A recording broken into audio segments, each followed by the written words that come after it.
어제 있었던 도이치모터스 불기소 결정, 참 용산 정권에게는 잠깐 칭찬을 받을 수 있을지 몰라도 정말 우리 검찰이 국민들로부터는 영원히 버림을 받는 결과가 될 거라고 봅니다.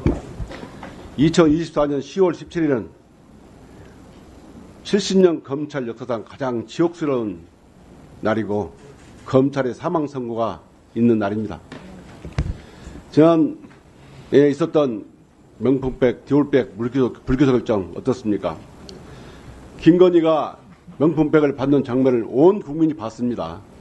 그런데 검찰은 그걸 불기소했어요.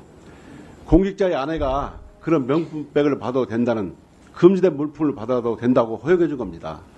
우리나라 법치주의가 사망한 날입니다. 지난번 명품백 불기소로 우리나라 법치주의가 사망을 했다면 어제 주가조작 사건 무혐의로 검찰이 해체되게 이르는 바로 검찰과 정권의 공멸 공동체 선언이라고 생각합니다. 저는 이 도이치모터스 사건뿐만 아니라 전직 중앙검사장으로서 오늘 여러 후배님들 보니까 착잡한 생각이 듭니다. 제가 있을 때 총장은 윤석열 총장이었고 제가 그 많은 사건, 특히 윤석열 전 총장의 아내, 장모, 그리고 한동훈 검사에 관련된 채널A 사건을 수사하면서 엄청난 갈등이 있었습니다. 이 자리에서 어떻게 윤석열 총장이 저에게 막말을 하고 욕설을 하고 그런 것을 말하지 않겠습니다. 심지어 저희 부하 직원들이 저에게 물러나라겠고 그렇게 하지 못하자 저를 수사해서 기소했습니다. 최초로 기소된 중앙검사장입니다. 이창수 검사장. 네. 중앙검사장이 수사받거나 기소된 적 있습니까?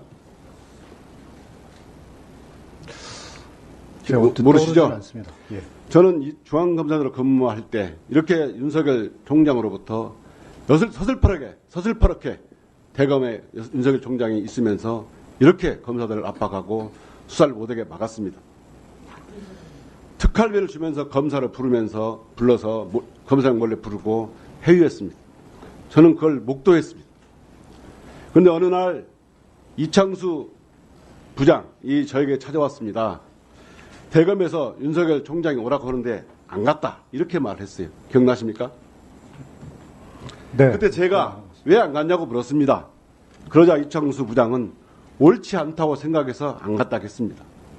저는 그럴 때 참 이창수 부장 참 바른 검사다. 이렇게 생각을 했어요.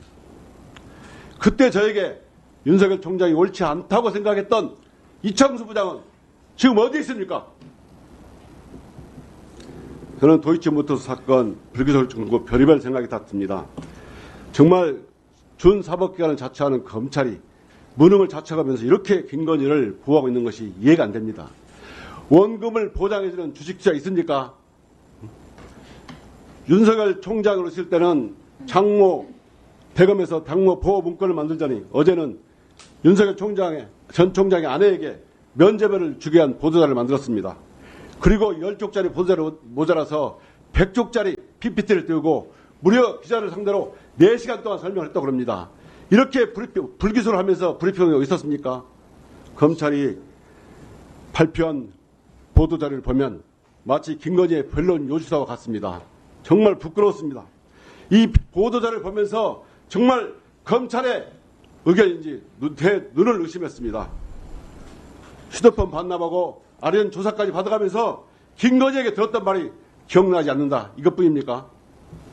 검찰은 김건희는 아무것도 모르는 일반 투자자라고 설명하면서 심지어 피해자라고까지 묘사가 되어 있습니다. 그러면 김건희가 아무것도 모르는 일반 투자자일까요? 검사장, 그렇게 생각합니까? 그 기록상 아니, 그렇게 생각하지 않아요? 증권 담당자들이 그런 식으로 진술을 하고 있습니다. 본인 생각이 그렇습니까? 그런 증거들을 종합해 보면 그 증권에 대해서 2018년에 주간조선에 보도된 겁니다. 2018년 윤석열 지검장의 재력가 부인은 누구냐? 이 기사를 보시면 저는 원금도 이자도 보장 안 된 보통주를 샀다. 우선주와 보통주를 액면가 그대로 비교하는 것은 주식도 모르고 하는 얘기다. 이거 김건희 본인 직접 한 얘기입니다. 그 기사에서 뭐라고 되어 있냐면 도이치 파이낸셜 관련해서 이렇게 싸게 샀냐 물어보니까 이렇게 답을 했어요. 뿐만 아니라 자신의 재산은 1990년대 후반 IT 붐이 일었을 때 주식으로 번 돈을 미천으로 되었고 이걸로 사업에 돈을 불렸다고 되어 있습니다. 경력 20년의 주식 전문가입니다. 뿐만 아닙니다. 2018년 윤석열 지검장의 재산 내역을 보면 예금이 50억 원입니다. 2010년부터 2012년 사이에 2018년에 50억 분인데 거기에 80%를 투자해서 주식투자를 한 사람입니다. 그러면 이 전 재산이나 전 재산을 몰빵한 것이라 다름없는데 이 주식투자 아마추어가 이렇게 할 수 있습니까? 그런데 검찰은 김건희 여사는 주식이나 주식시장 번호는 아마추어라고 설명을 했어요. 이렇게까지 김건희를 비호하는 이유가 뭡니까? 답변할 시간을 좀 주시겠습니까? 들어보세요. 네. 저에게 답변하지 말고 국민들한테 설명해 주십시오. 이 보도자료가 마치 국민들에게 저희들은 김건희의 변호인입니다. 이렇게 변론을 합니다. 4시간 동안 변론 물리기소리를 설명하고 PPT 100장을 찍어서 전신도 안 먹고 설명하는 검사들이 어디가 있습니까? 오늘 아침에 제가 검사들 물어봤습니다. 2플러스에 검사들에 대해서 이 사건에 대해서 글이 하나 올라왔냐? 전부 다른 겁니다. 검사들 탄핵 때는 그렇게 떠들대고 국회의원을 모독하다니 이런 말을 했어요. 응? 1분만 더 주십시오. 네. 오늘 검사한테 전화해봤어요. 뭐라고 하냐면 자기들끼리 리그다. 그들만의 리그이다. 일반 지역에 있는 검사들 물어봐요. 부끄럽다는 거예요. 이제는 포기했다. 정말 여러분들은 어쩌시려고 이럽니까? 여러분들 이것 때문에 검찰이 문 닫게 될 때가 올 겁니다. 이제 검찰은 수명이 다했습니다. 여러분들 때문에 검찰이 사라져도 이제 할 말이 없습니다.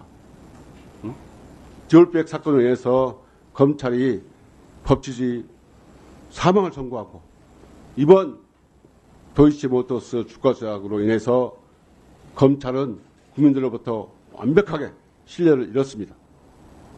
이제 검찰이 무슨 얘기를 해도 무슨 수사를 해도 국민들은 믿어주지 않을 겁니다.